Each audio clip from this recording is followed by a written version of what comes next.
Sa oras na ito, atin na muling saliksikin ang panibagong libro ng Christian book na makikita sa The Voice, Speech and Song. It's Tagalog version.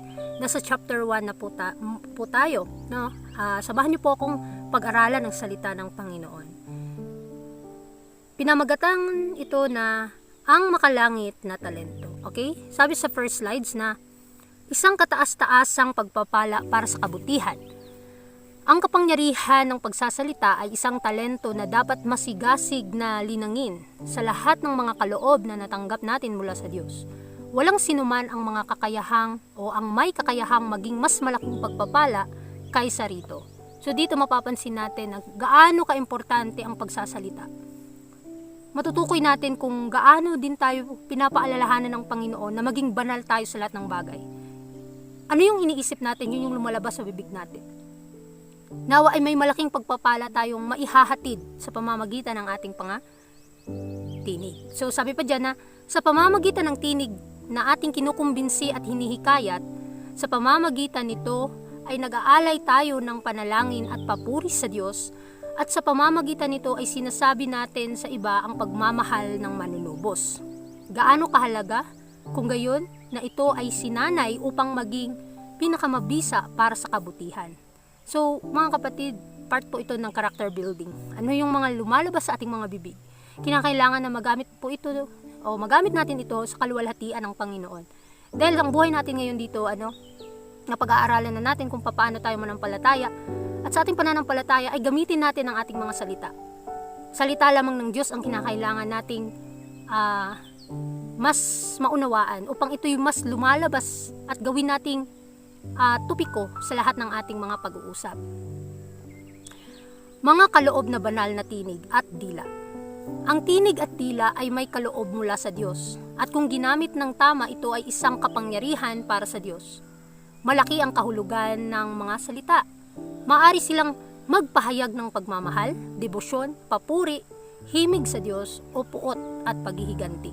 So it's our own choice kung saan natin gagamitin ang ating pagsasalita. Ito ba'y nagbibigay kapurihan sa banal na pangalan ng ating Panginoon, o ito ba'y nagbibigay ng puot at galit sa Kanya? Kaya nawa, mas intindihin pa natin, malawakan natin ang salita ng Panginoon patungkol sa ganitong usapin, na napaka-importante po ang pagsasalita dahil isa po itong talento ng makalangit na pinagkaloob sa atin upang magamit sa Kanyang gawain. Ang mga salita ay nagpapakita ng damdamin ng puso. Maaaring ang mga ito ay isang amoy ng buhay, tungo sa buhay, o ng kamatayan hanggang sa kamatayan. Ang dila ay isang daigdig ng pagpapala, o isang daigdig ng kasamaan. So dito po tayo na maitutukoy natin na ang ating dila, depende sa atin ano yung sasabihin natin. Nawa ay maluwalhati nga natin ang ating Panginoon sa lahat ng bagay. Dahil ang buhay natin dito sa mundo ay talagang pabago-bago. Nawa maging consistent po tayo sa salita ng Panginoon na ito'y ating gamitin upang mapabanal ang ating mga salita. Pwede natin itong gamitin sa kasamaan, pwede natin itong gamitin sa kabutihan.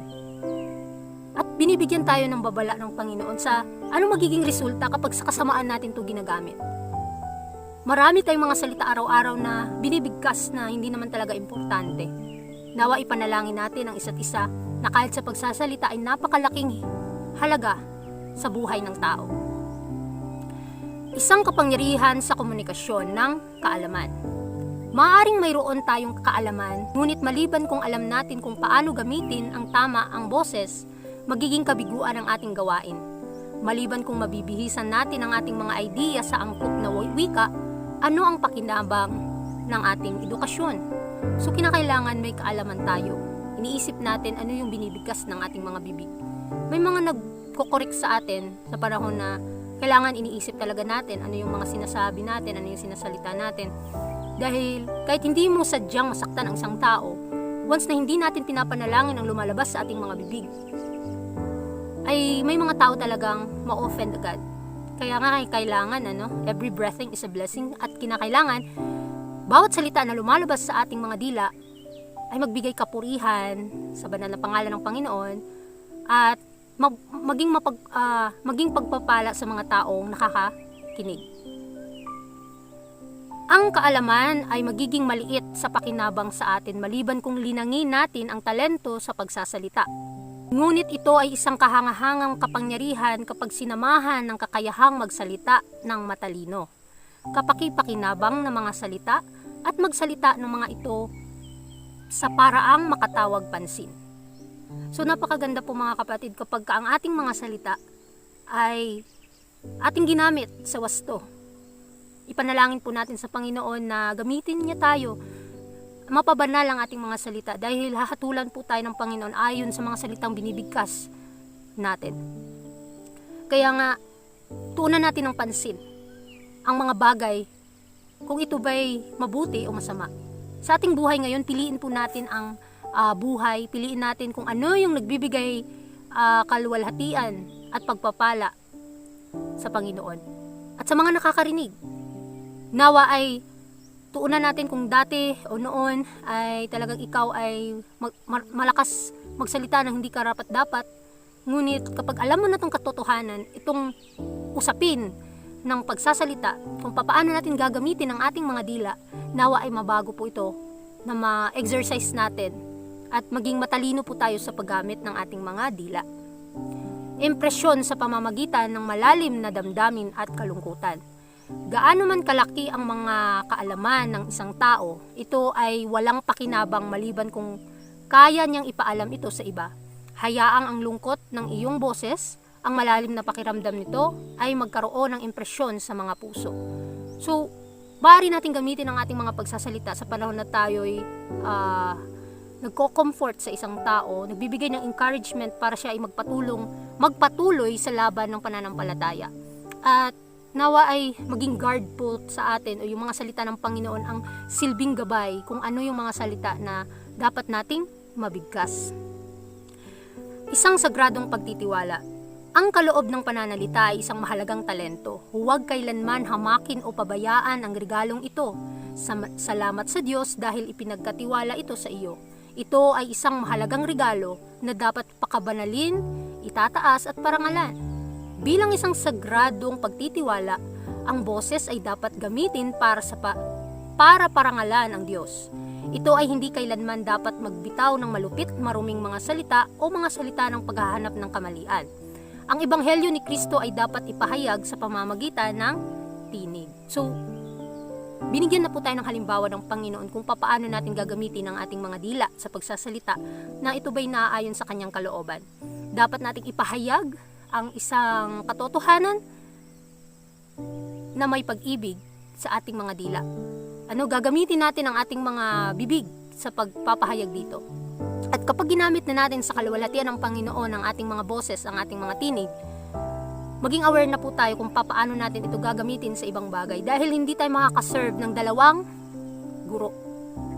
Kung tayo ay nagsasaliksik ng katotohanan at ito'y ginamit natin ang ating buhay ngayon, ang ating lahat ng part sa ating katawan ay ginamit natin sa kanyang kaluwalhatian, maging aware na po tayo, wag na po natin ito gamitin sa kadumihan at kasalanan. Gamit ang talento sa pananalita, kailangan nating ipahayag ang katotohanan. Habang mayroon tayong pagkakataon, dapat itong gamitin kailanman sa paglilingkod sa Diyos, ngunit ang talentong ito ay labis na inaabuso. Binibigkas ang mga salita na nagdudulot ng malaking pinsala. Ipinahayag ni Kristo ang bawat salitang walang kabuluhan na sasabihin ng mga tao ay pinagsusulit nila iyon sa araw ng paghuhukom, sapagkat sa iyong mga salita ay aariing ganap ka at sa iyong mga salita ay hahatulan ka. Makikita po yan sa Matthew 12:36 and 37. So very clear po mga kapatid, no? Nakakalungkot lang isipin na itong mga salita natin ginagamit natin sa walang halaga na pananalita. Nawa ay maging aware po tayo as a Christian. Kinakailangan isipin natin ano yung mga sinasabi natin. Ito ba'y nagbibigay pagpapala sa mga tao? Napakalaking halaga po ang pagsasalita dahil ito'y pinagkaloob sa atin ng Panginoon na talento para magamit sa kanyang gawain. Nawa sa ating pagsasalita, sa ating palang iniisip, ay mapabanal tayo ng mga katotohanan dahil ito yung paalala sa atin na habang tayo nabubuhay dito sa mundo, anuman yung mga sinasabi natin na hindi naman talaga mahalaga, ay isusulit natin yan sa harap ng Panginoon. Kaya habang may pagkakataon pa, gamitin natin ito na may pag-ibig sa Panginoon. Naggamitin natin ito sa kanyang kaluwalhatian. at pagbibigay pagpapala sa mga tao. Kapangyarihan ng banal na espiritu sa paglilinang ng tinig. Hikayatin ang lahat na gumamit ng simple, dalisay, mataas na wika, pagsasalita, pagbigkas at boses. Linangin ang mga talentong ito hindi sa ilalim ng sinumang dakilang elocutionist ng mundo, kundi sa ilalim ng kapangyarihan ng banal na espiritu ng Diyos. So, sa paglinang po pala ng karakter, kung papaano natin mapanatili sa ating mga puso ang presensya ng ating Panginoon, pwede natin gagamitin ang ating mga salita para talaga ay manatili ito sa buhay natin at mahakbangan natin ang mga katotohanan. Dahil sa lahat ng bagay na pinagkaloob sa atin ng Panginoon, anuman ang ating buhay, anuman ang sitwasyon natin sa mundo, kapag ginamit natin ang ating mga talento sa pagluwalhati sa pangalan ng Panginoon, mas dadagdagan pa ng Panginoon ang ating mga kaalaman, talento at iba pa. Lakas ng loob, kasiglahan at pag-asa. Pag-usapan ang kabutihan at pagmamahal ni Jesus. Ikaw at ako ay pinagkalooban ng pagpapala ng pananalita na isang talento na may malaking halaga. Ito ay gagamitin sa pag-uusap tungkol sa mga bagay na nagpapataas ng pagmamahal kay Jesus. So ito po yung nawa ay gamitin natin sa ganitong usapan, pag-aralan ng salita ng Panginoon, at ito'y magka-convert sa tao. Ipaalam ito sa mga taong hindi pa nakakaalam. Kahit nga tayo mga kapatid, kahit ilang beses natin niyang basahin, hindi naman nakakasawang basahin mga kapatid as long as gusto mong mabago. May desire tayong mabago sa ating mga motibo, sa ating mga salita, at anuman ang meron sa atin. Nawa ay pagpalain tayo ng Panginoon na magamit ang ating mga talento sa kanyang katwiran. At ang ating tinig ay isang bagay na talento na pinagkaloob ng Panginoon para magamit sa kanyang gawain. At kinakailangan nating mahalin ang mga salita ng Panginoon. Pag-usapan natin ang kanyang awa, ang mga magagandang salita na kanyang binigkas upang pasiglahin at aliwin, upang magdala ng pag-asa at kagalakan at pagmamahal sa ating mga puso. Ating pasiglahin ang natitirang mga taon ng ating buhay sa pamamagitan ng mga salitang nagdudulot ng lakas ng loob at saya at pag-asa. So ito po ay paalala sa atin na gamitin natin ang ating mga salita habang may panahon pa na nagdudulot ng lakas ng loob at saya at pag-asa sa mga nakikinig. Bigyan nating pansin ang mga paalala ng Panginoon dahil ito yung especially personally sa ating buhay talagang mababago ito.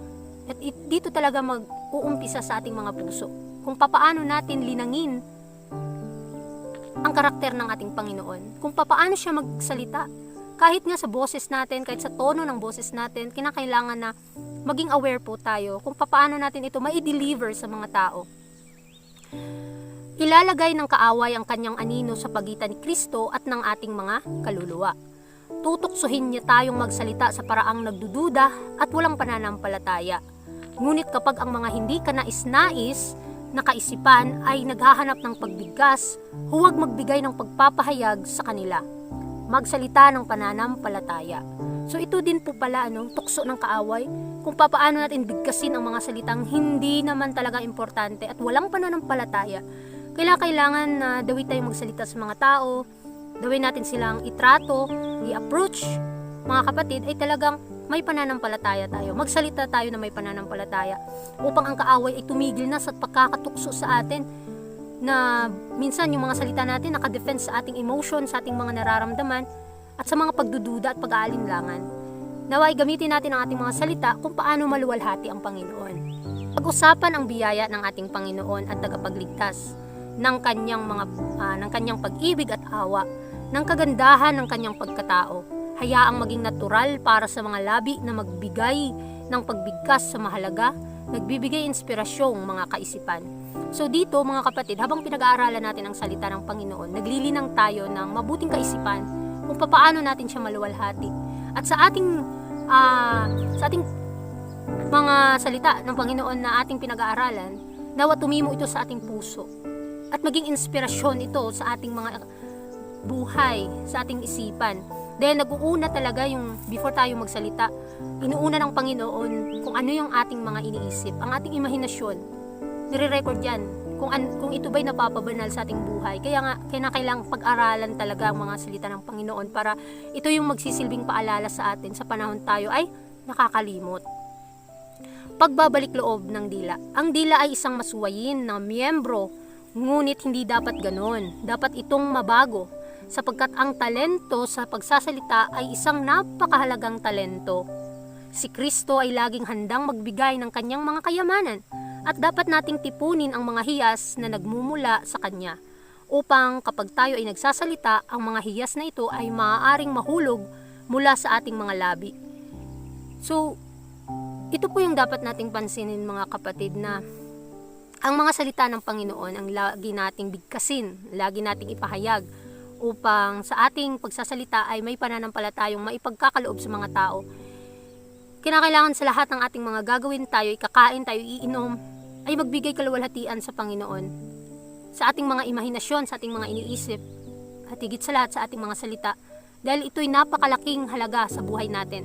Pinagkaloob ito na talento ng Panginoon para magamit natin sa wasto na paggamit. Kaya isang paraan sa pagsulong ng kanyang kaharian, ang pananalita ay isang talento at maaaring gamitin upang parangalan o siraan ang Diyos. Pananagutan natin ang ating paggamit ng talento ng mga salita. Ang talento sa pananalita ng memorya, ng ari-arian, lahat ay maimpon para sa kaluwalhatian ng Diyos upang isulong ang kanyang kaharian. So, ito po yung napakaganda nating pagmasdan. Na gamitin natin ang ating mga salita sa pagpapaliwanag, sa pagbibigay kaluwalhatian kung ano ang katotohanan. Dahil sa chapter na ito, napakaganda po. Dahil binibigyan niya tayo ng paalala at gabay ng Panginoon paano natin gagamitin ang talento na pinagkaloob niya sa atin. Tandaan natin, ang pananalita ay isang talento at maaaring gamitin upang parangalan ang Diyos. Huwag po nating piliin ang nasiraan dahil nga sa ating mga sinasabi, kahit hindi naman natin ito gustong sabihin, kapag hindi tayo naging aware, hindi tayo naging mapagbantay sa mga sasabihin natin, atin itong nabibigkas na walang pananampalataya. Nawa ay mabago ang ating emosyon, mabago ang ating nararamdaman, at punuin ng Panginoon ang ating mga puso ng pag-ibig at pananampalataya upang ito'y lumabas sa ating mga dila. Muli, maraming salamat sa inyong pakikinig, and God bless po sa ating lahat. Was when he ran to me, he took me in his arms, held my head to his chest, said my son's come home again, lifted my face, wiped the tears from my eyes, with forgiveness in his voice, he said, son, do you know I still love